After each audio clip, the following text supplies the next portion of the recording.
పొద్దున్నే డీమార్ట్కి బయలుదేరాము. ఈరోజు సండే కదా. ఇది వచ్చేసి పార్కు. రోజు పార్కు వెళ్తారు. 4 నుంచి 7 వరకు ఓపెన్ ఉంటుంది, తర్వాత క్లోజ్ చేసేస్తారనమాట. చిల్డ్రన్స్ అండ్ అందరి పార్కు. ఇది వచ్చేసి వినాయకుడి గుడి. ఇది అంతా కూడాను కేపీహెచ్పి రెమెడీ రోడ్ అంటారు దీన్ని. ఈ రోడ్ అన్నీ కూడా హాస్పిటల్సే ఉంటాయి. ఈరోజు సండే కదా, అంతా నిర్మానుష్యం. ఇది టెంపుల్ బస్ స్టాప్ రోడ్డు. ఇక్కడ వెంకటేశ్వర స్వామి టెంపుల్ ఉంటుంది, చాలా బాగుంటుంది. అసలు ఆయన చూస్తే అసలు మైండ్ చాలా పీస్ఫుల్ అవుతుంది. ఎవ్రీ సాటర్డే ఇక్కడ అన్నదానం కూడా జరుగుతుందండి. చాలా పెద్ద టెంపుల్, చాలా ఫేమస్ ఈ ఏరియాకి. కేపీహెచ్పి టెంపుల్ అంటారు. దాని పక్కనే బస్ స్టాప్ కూడా ఉంటుంది, అది కూడా మీకు నేను చూపించేస్తాను ఇప్పుడు. దాని పక్కనే టెంపుల్ పక్కనే బస్ స్టాప్ ఉంటుంది, అందుకని టెంపుల్ బస్ స్టాప్ అని అంటారనమాట ఈ ఏరియాని. ఈ ఏరియా ఫేమస్ ల్యాండ్ మార్క్ ఇది. అలాగా స్ట్రైట్గా వచ్చేస్తే దుర్గమ్మ టెంపుల్ కూడా ఉంటుంది. ఇక్కడ బోనాలు చాలా బాగా చేస్తారనమాట.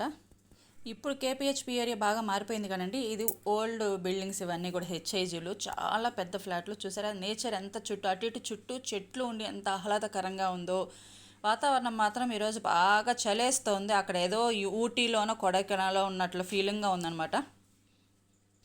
ఇదే డీమార్ట్ ఇది చిన్నదే కానీ మాకు దగ్గరగా ఉంటుంది, అందుకని ఇక్కడికైతే వచ్చేసాము.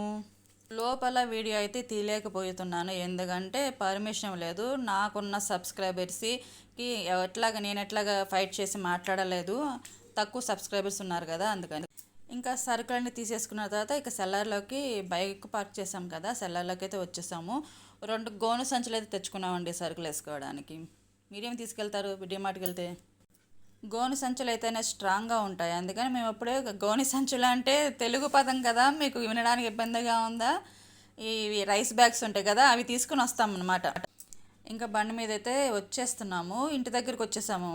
ఇంటి దగ్గర పెట్టేసేసి టిఫిన్ను ఏదైనా నాన్ వెజ్ చికెన్ తీసుకురావడానికి వెళ్తున్నారు. కింద అయితే లగేజ్ కిందే ఉండిపోయింది, పైకి తీసుకెళ్ళాలి ఇప్పుడు.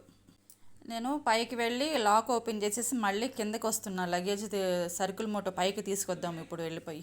డీమార్ట్కి వెళ్తే మాత్రము మహా మోసం అండి. మనము ఒకటి 10 రూపాయలు అనుకుంటే 1000 రూపాయలు అవుతుంది. చూసిన వల్ల అవసరమనే అనిపిస్తుంది కాబట్టి అన్నీ వేసేసుకుంటాము, అందుకని బడ్జెట్ మాత్రం డబల్ అయిపోతుంది.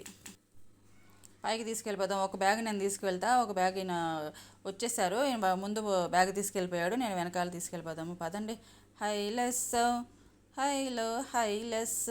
చూసారా, సింగిల్ హ్యాండ్ గణేష్.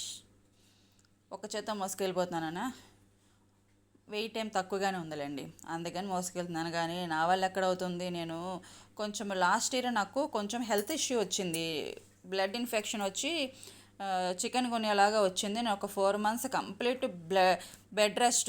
బ్లడ్ అంతా కూడా ఇన్ఫెక్షన్ అయిపోయింది, చాలా సివియర్ అయ్యింది. 4 months అసలు బెడ్ మీదే ఉన్నాను. ఇప్పటికీ కూడా నా కాళ్ళు చేతులు పట్టివ్వవు.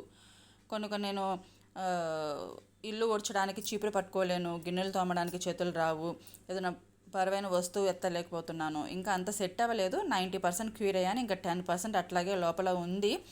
అయినా కూడా నేను మోటివేట్ చేసుకుంటూ ప్రతి పని నేనే చేసుకుంటాను.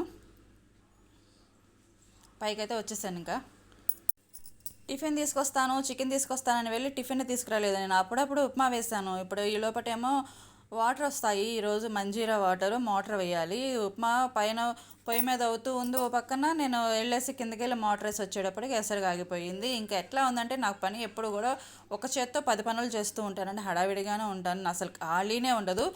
వీడియోలు తీయడం, వాటిని ఎడిట్ చేయడము, పోస్ట్ చేయడము, పిల్లల్ని చూసుకోవడం, ఇంటి పని, వంట పని, ఇంట్లో మాత్రము ఊడ్చడానికి గిన్నెలు తోమడానికి మాత్రం పెట్టుకున్నానండి మనిషిని. ఎందుకంటే నేను చెప్పాను కదా నా ప్రాబ్లం ఏంటనేది, అందుకని వీళ్ళైతే టిఫిన్ చేసేస్తున్నారు కదా, నేను ఇంకా చెయ్యాలి. మోటార్ వేసి వచ్చాను, మోటార్ ఆఫ్ చేయాలి. ఆఫ్ చేసిన తర్వాత నేను తింటా. ఇంకా తలకు ఆయిల్ పెట్టేసుకుంటే ఈరోజు అట్లా ఆయిల్ ఉంచేసుకొని హెడ్ బాత్ 1 day అయిన తర్వాత హెడ్ బాత్ చేస్తాను. ఈ వీడియో ఇంతటితో సమాప్తం. Bye bye.